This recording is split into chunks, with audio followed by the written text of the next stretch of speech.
नमस्कार, मी अँकर कोमल आपल्या सगळ्यांचं नवीन एपिसोडमध्ये मनापासून स्वागत करते। बिग बॉस मराठीच्या 5व्या सीझनचा विजेता सूरज चव्हाण हा गेल्या वर्षी नोव्हेंबर महिन्यामध्ये लग्नबंधनात अडकला। सूरजचा विवाह सोहळा हा बारामतीमध्ये मोठ्या थाटामाटात पार पडला।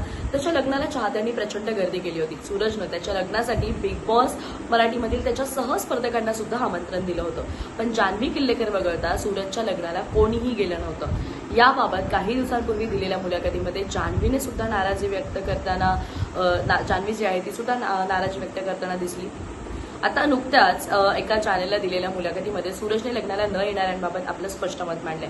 बिग बॉस मराठीच्या घरात असे अनेक लोक होते ज्यांनी तुला भाऊ मानलं होतं, काही लोक तर एकदम तुला जिवलग मित्र मानत होते, पण हे लोक तुझ्या लग्नाला आले नाहीत, असं का झालं असा प्रश्न सूरजला विचारण्यात आला। सूरज चव्हाण यावर म्हणाला, मी आता खरं बोललो तर सगळ्यांना टोचेल, पण मी कोणाला वाईट बोलणार नाही।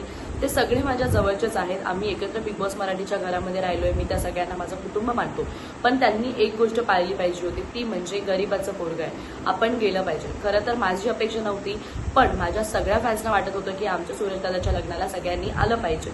हा माझ्या आयुष्यातील खूप मोठा क्षण होता आणि अर्थात हे सगळे न आल्यामुळे सूरजने जी आहे ती नाराजी सुद्धा इथे नाराजी जी आहे ती इथे दर्शवलेली आहे।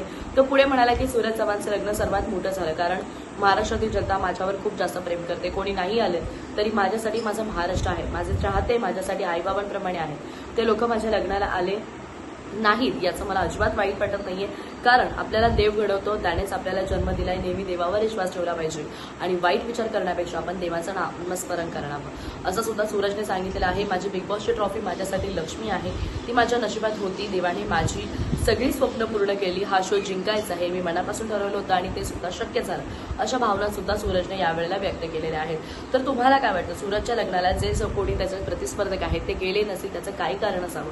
What do you think about it? नक्की कमेंट करा आणि अशाच अपडेटसाठी स्टे ट्यून्ड अँड कनेक्टेड।